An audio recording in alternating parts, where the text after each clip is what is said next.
Hey friends, Raj back with you today, and I have a versus video.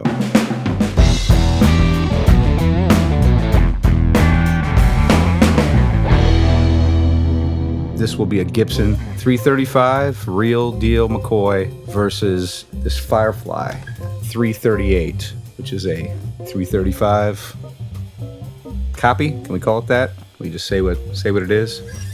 Many thanks to my buddy Jordan Birchill for loaning me the Gibson. He is half of an incredible duo called Beth James out of Austin, Texas. You need to check them out if you haven't. I'll put a link in the description below.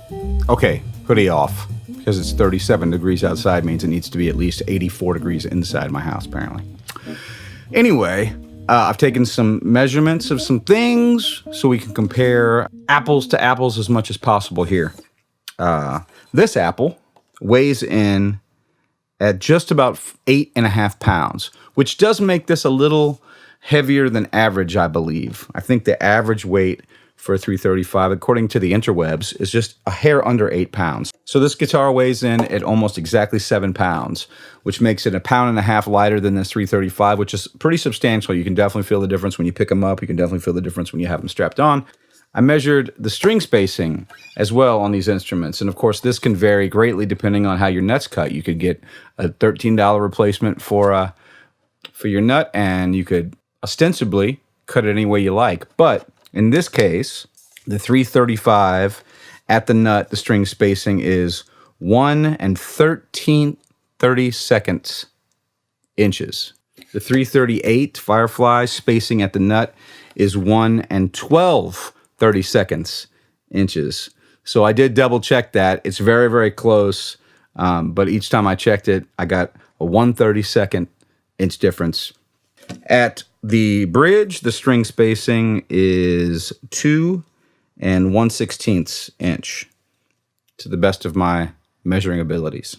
At the bridge, the 338 string spacing is 2 1/16, so exactly the same as the Gibson, which is not surprising because these two pneumatics are more or less direct copies. I also took a measurement of the resistance using the output jack in the pickup, so I didn't take any components out. I'm not going to do that to my buddy's guitar. That would be very uncool. At the jack, wide open, the neck on the 335 was 7.8K. With tone and volume wide open at the neck, I got 11.91K. The bridge was 7.68K, and the bridge is 11.89K. So we expect these to be a much hotter pickup when we plug in. Depends on the style of music you play, what kind of amp you're running through. It depends on all of those things. But if this guitar is trying to mimic a more classic 335, kind of like the one that we have here, that is right now the biggest difference, because everything else is fairly right on as far as measurements are concerned. I've got the 335 strung up with new strings. The 338 has 2-day-old strings on it, so we're pretty close. Both 10s and both XLs, I believe. I'm going to try to do an acoustic test on both of these guitars, just to let you hear the difference. Not that you'd be miking these up, but I think that it is telling a bit. So let's try to get this as even as possible.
do want to do a bit of a mini review on this 338 by Firefly. I got this guitar about a week and a half ago after waiting for quite a while for them to show back up on either Amazon or on their own website, which is guitarsgarden.com. Just a quick once over. Finish is amazing. It's a gorgeous guitar. I'm sure this is a veneer, and that's a big part of what could make it more expensive if it was a full-on spalted maple top.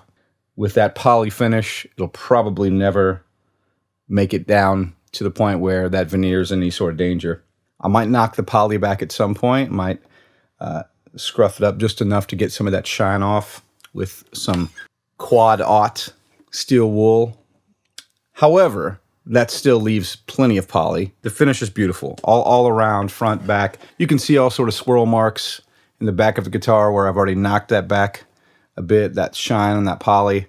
I'll go over it a little bit more carefully and get some of those swirl marks out. But I do prefer to dull that poly shine a little bit. I've been hesitant to do the top of this because it's so gorgeous, but we'll see. Another day, perhaps. If you haven't seen the video that I did comparing these pickups against some Seymour Duncan Antiquities and some Gibsons and an SG, that might be worth watching. It was very unscientific. I'll get into a few more specs here in a minute than I did in that, but I don't really have a problem with these pickups. I think that they're very usable. I don't play with super high gain, so I couldn't tell you if they're any more microphonic than those other two, but they seem to be pretty solid. The tailpiece and the bridge are both chrome plated, just like the pickups. And although they both function okay, some of the individual screws on the bridge are very tough to move. Some were so tough, in fact, that rather than risk stripping the end of the screw, I actually removed the strings and moved them with a pair of needle nose pliers just because I was scared that I might strip them out. So that's worth noting, I suppose. Not perfect, but was able to get the guitar in tune and intonated, and they haven't been a problem since I set that. The pick guard is 3-ply, it would appear. Just like some other reviews have said, it's fairly roughly cut. I'll try to get a tight shot of that.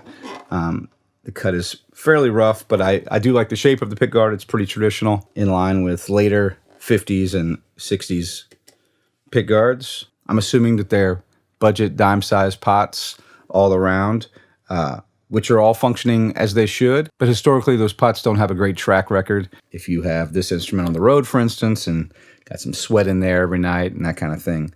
However, they are working, so I'll give them points for that. I haven't noticed anything funky about the way that they taper either the volume or the tones. So full points for right now on those pots.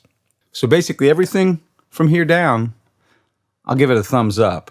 The shape of the neck is very comfortable for me personally. It's more of a 60s profile. It's not that fat.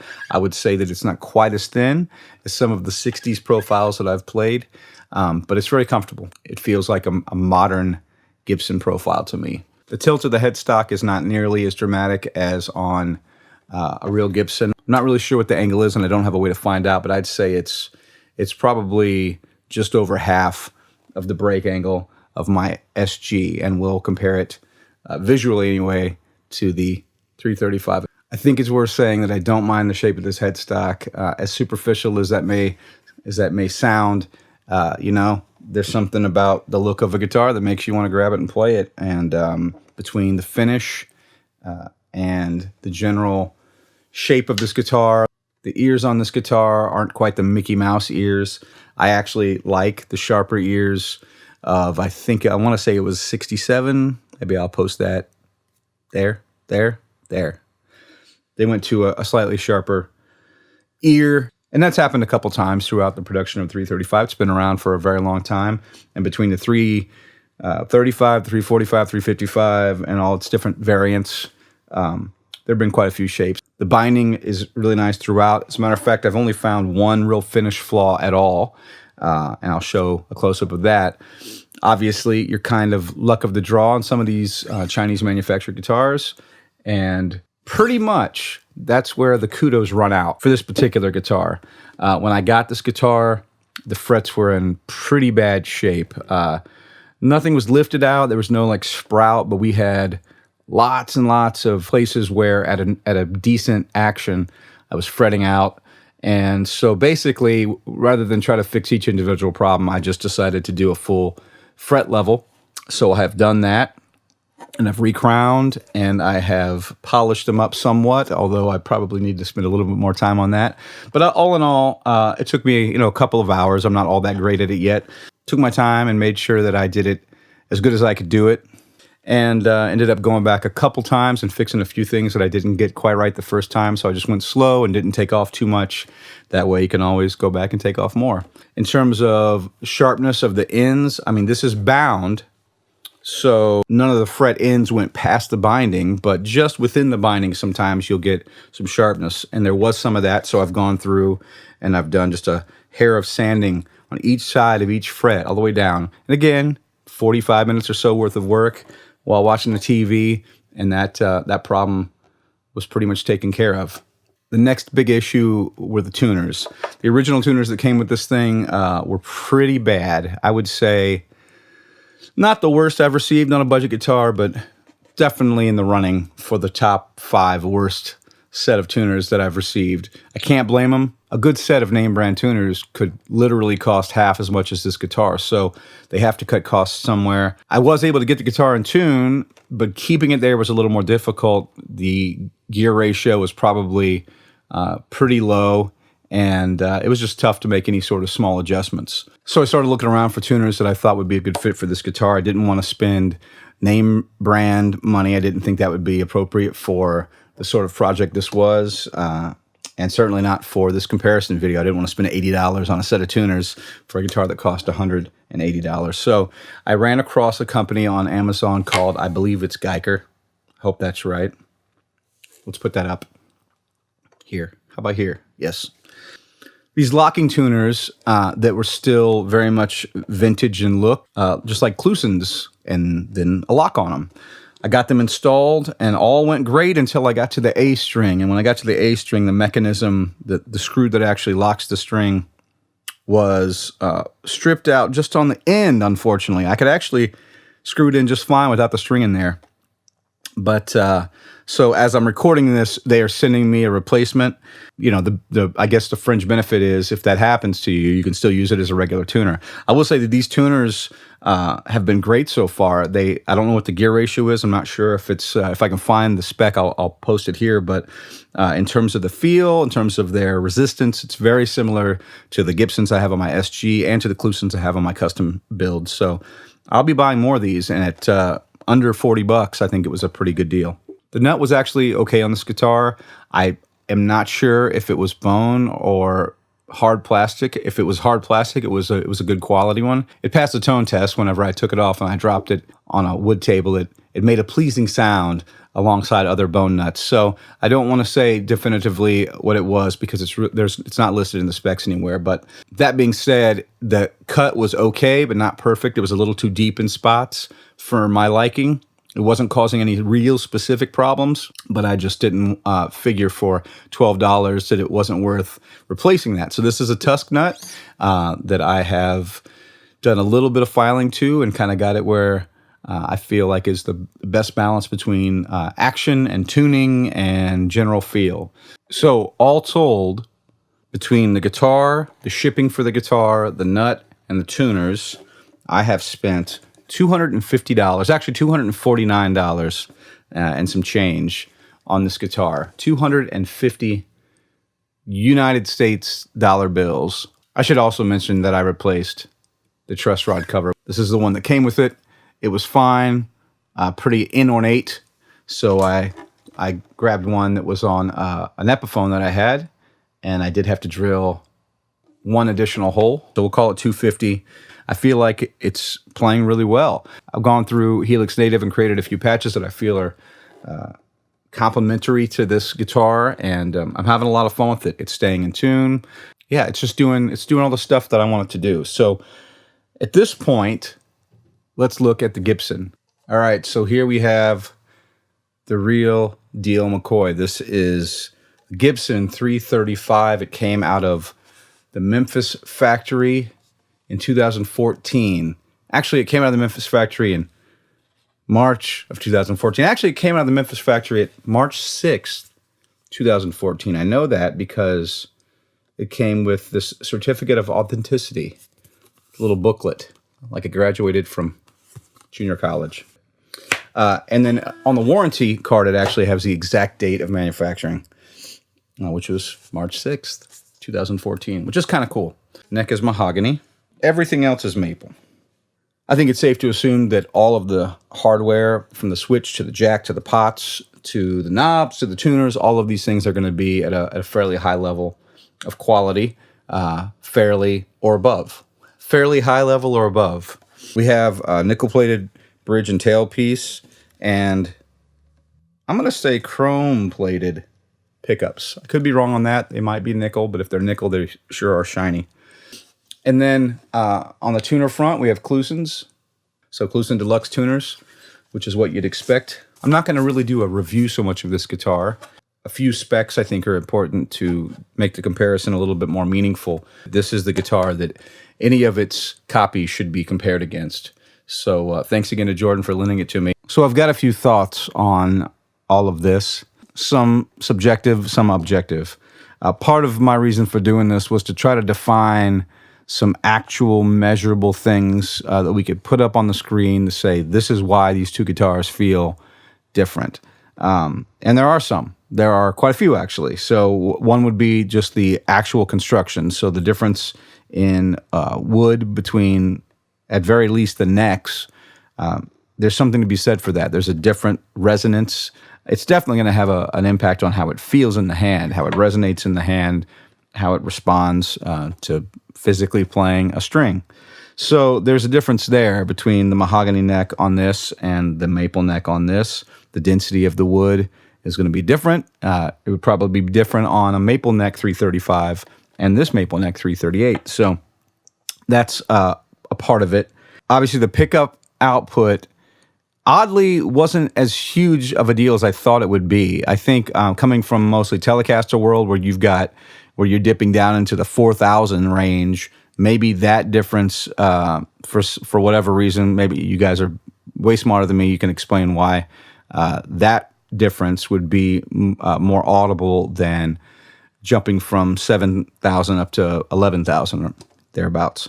So, but that being said, you could definitely hear a difference. There was definitely a difference in the response of the pickup to my picking, and I'm sure that I was doing things inadvertently to correct that I didn't mean to do. I meant to try to play everything about the same dynamic range, but you're listening and you're making adjustments. So I definitely think those pickups sound sweeter, for lack of a more particular descriptor.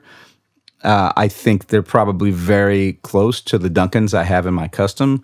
Those Duncans, I just looked, literally cost, each pickup cost more than half of what this guitar, the set of pickups cost quite a bit more than this guitar as a whole, even with my mods. So it's tough, but that's what we're doing. We're being tough on it. I don't think they sound unusable. I think that if 335 isn't my main guitar, and it's not, my main guitar is Tele, that I don't see a reason that I would spend, $2,500, $3,000 or more on an instrument just to play parts in the studio or play it occasionally live. I think this guitar or an Epiphone that's had similar changes and adjustments would probably get me most of the way there in terms of sound.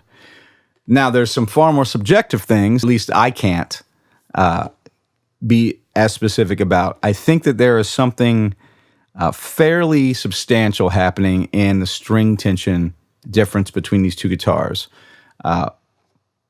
The tilt back on the Gibson is quite a bit more of an angle than it is on this 338. And then also on this 338, I've adjusted this to be a little bit higher, so the break angle over the bridge is a little bit lower. Doing that, kind of anticipating that I would like the more slinky string feel, and between the lesser angle at the headstock and the lesser angle here, that's what I got. Interestingly, playing them back to back and having the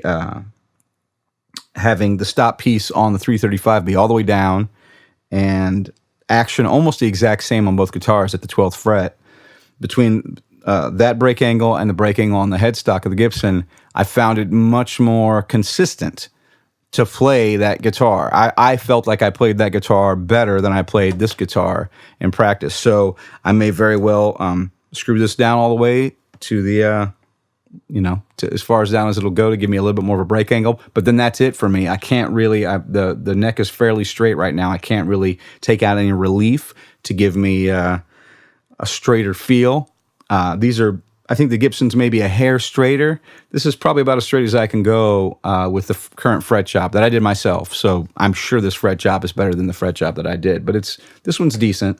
So there's definitely a limit there about in terms of just feel and like string response, and that whether you like it slinky or you like it tight. I felt I played the 335 more consistently than I did this guy. There's also something to be said about the finish.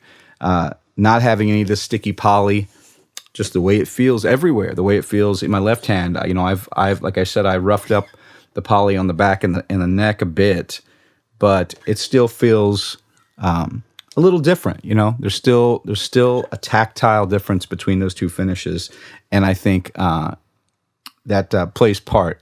I don't think it's as big of a deal as the mahogany neck versus the maple neck. These necks are about the same width, depth from face of the fretboard to the back of the neck. The Gibson might be a hair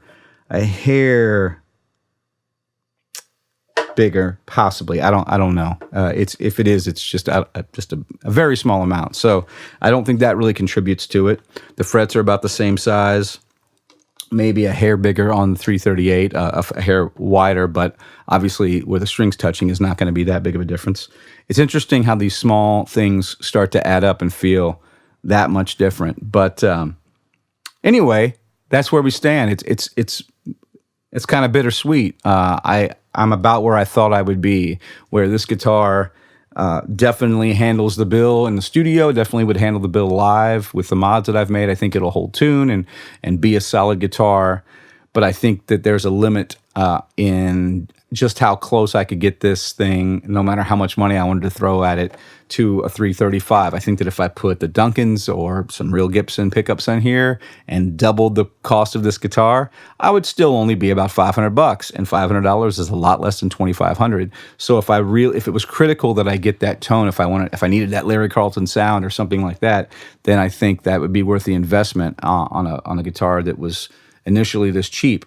But obviously you have to do the work, or you have to have someone do the work, so that could be $100, $200. So you could easily get this guitar. You could spend $700 buying this guitar for $180 plus shipping, upgrading the tuners, which I feel like if you're a serious player, you have to do. The nut, doing the fret work either yourself or paying someone to do it, and then eventually, possibly, switching out the pickups. Are these things necessary to play the guitar? Not necessarily. It's not necessarily necessary. There have been a couple other reviews that got the guitar out of the box, tuned it up, and it played amazingly. Some great reviews. A couple of fantastic players that have reviewed this guitar and say there's nothing at all wrong with it, that it played great. Mine wasn't that way, but maybe yours will be. It depends on whether you think you can take that risk or not, or you don't mind sending it back, making sure that you get that, if you purchase it from Amazon, that you've got a return. But yeah, it's a very interesting and very subjective thing to play these two guitars back to back. And once again, thanks to Jordan Burchill for lending me this guitar. We'll see if you get it back, man. Sorry in advance. All right, happy playing, guys.